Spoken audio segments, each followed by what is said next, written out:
صحیح بخاری حدیث نمبر 351۔ حضرت جابر بن عبداللہ رضی اللہ تعالی عنہ نے تہبند باندھ کر نماز پڑھی جسے انہوں نے سر تک باندھ رکھا تھا اور آپ کے کپڑے کھونٹی پر لٹکے ہوئے تھے۔ ایک کہنے والے نے کہا کہ آپ ایک تہبند میں نماز پڑھتے ہیں؟ آپ نے جواب دیا کہ میں نے ایسا اس لیے کیا کہ تجھ جیسا کوئی احمق مجھے دیکھے۔ بھلا رسول اللہ صلی اللہ علیہ وسلم کے زمانے میں 2 کپڑے بھی کس کے پاس تھے؟ صحیح بخاری حدیث نمبر 352۔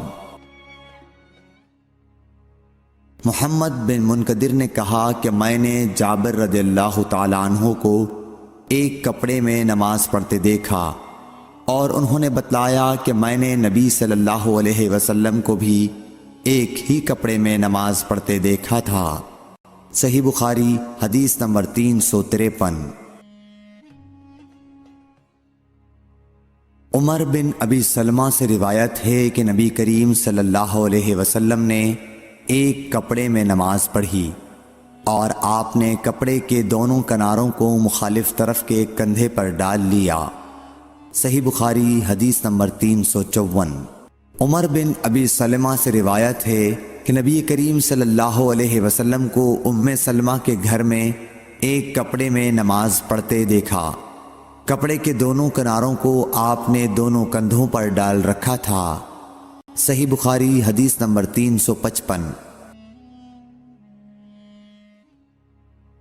عمر بن ابی سلمہ نے خبر دی کہ میں نے رسول اللہ صلی اللہ علیہ وسلم کو حضرت ام سلمہ کے گھر میں ایک کپڑے میں نماز پڑھتے ہوئے دیکھا۔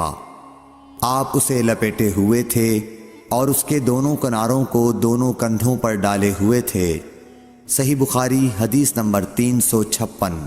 ام ہانی بنت ابی طالب کے غلام ابو مرہ یزید نے بیان کیا کہ انہوں نے ام ہانی بنت ابی طالب سے یہ سنا۔ وہ فرماتی تھیں کہ میں فتح مکہ کے موقع پر نبی کریم صلی اللہ علیہ وسلم کی خدمت میں حاضر ہوئی۔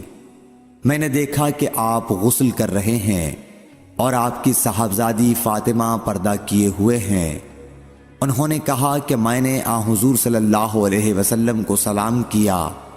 آپ نے پوچھا کہ کون ہے؟ میں نے بتایا کہ ام ہانی بنت ابی طالب ہوں۔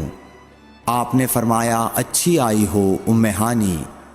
پھر جب آپ نہانے سے فارغ ہو گئے تو اٹھے اور 8 رکعت نماز پڑھی ایک ہی کپڑے میں لپٹ کر۔ جب آپ نماز پڑھ چکے تو میں نے عرض کی کہ یا رسول اللہ صلی اللہ علیہ وسلم، میرے ماں کے بیٹے حضرت علی بن ابی طالب کا دعویٰ ہے کہ وہ ایک شخص کو ضرور قتل کرے گا، حالانکہ میں نے اسے پناہ دے رکھی ہے۔ یہ میرے خاوند حبیرہ کا فلاں بیٹا ہے۔ رسول کریم صلی اللہ علیہ وسلم نے فرمایا کہ ام ہانی جسے تم نے پناہ دے دی، ہم نے بھی اسے پناہ دے دی۔ ام ہانی نے کہا کہ یہ نماز چاشت تھی۔ صحیح بخاری حدیث نمبر 357۔ سعید بن مسیب سے روایت ہے، وہ حضرت ابو ہریرہ رضی اللہ تعالیٰ عنہ سے کہ ایک پوچھنے والے نے رسول اللہ صلی اللہ علیہ وسلم سے ایک کپڑے میں نماز پڑھنے کے متعلق پوچھا تو آپ صلی اللہ علیہ وسلم نے فرمایا کچھ برا نہیں، بھلا کیا تم سب میں ہر شخص کے پاس 2 کپڑے ہیں؟ صحیح بخاری حدیث نمبر 358۔ حضرت ابو ہریرہ رضی اللہ تعالیٰ عنہ سے روایت ہے کہ رسول اللہ صلی اللہ علیہ وسلم نے فرمایا کہ کسی شخص کو بھی ایک کپڑے میں نماز اس طرح نہ پڑھنی چاہیے کہ اس کے کندھوں پر کچھ نہ ہو۔ صحیح بخاری حدیث نمبر 359۔ حضرت ابو ہریرہ رضی اللہ تعالیٰ عنہ فرماتے تھے، میں اس کی گواہی دیتا ہوں کہ رسول اللہ صلی اللہ علیہ وسلم کو میں نے یہ ارشاد فرماتے سنا تھا کہ جو شخص ایک کپڑے میں نماز پڑھے اسے کپڑے کے دونوں کناروں کو اس کے مخالف سمت کے کندھے پر ڈال لینا چاہیے۔ صحیح بخاری حدیث نمبر 360۔ ہم سے یحییٰ بن صالح نے بیان کیا کہا ہم سے فلیح بن سلیمان نے، وہ سعید بن حارث سے، کہا ہم نے جابر بن عبداللہ سے ایک کپڑے میں نماز پڑھنے کے بارے میں پوچھا تو آپ نے فرمایا کہ میں نبی کریم صلی اللہ علیہ وسلم کے ساتھ ایک سفر غزوہ بوات میں گیا، ایک رات میں کسی ضرورت کی وجہ سے آپ کے پاس آیا، میں نے دیکھا کہ آپ صلی اللہ علیہ وسلم نماز میں مشغول ہیں۔ اس وقت میرے بدن پر صرف ایک ہی کپڑا تھا، اس لیے میں نے اسے لپیٹ لیا اور آپ کے بازو میں ہو کر میں بھی نماز میں شریک ہو گیا۔ جب آپ نماز سے فارغ ہوئے تو دریافت فرمایا، جابر اس رات کے وقت کیسے آئے؟ میں نے آپ صلی اللہ علیہ وسلم سے اپنی ضرورت کے متعلق کہا۔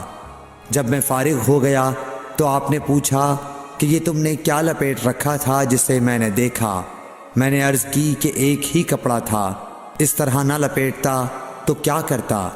آپ صلی اللہ علیہ وسلم نے فرمایا کہ اگر وہ کشادہ ہو تو اسے اچھی طرح لپیٹ لیا کر، اور اگر تنگ ہو تو اس کو تہبند کے طور پر باندھ لیا کر۔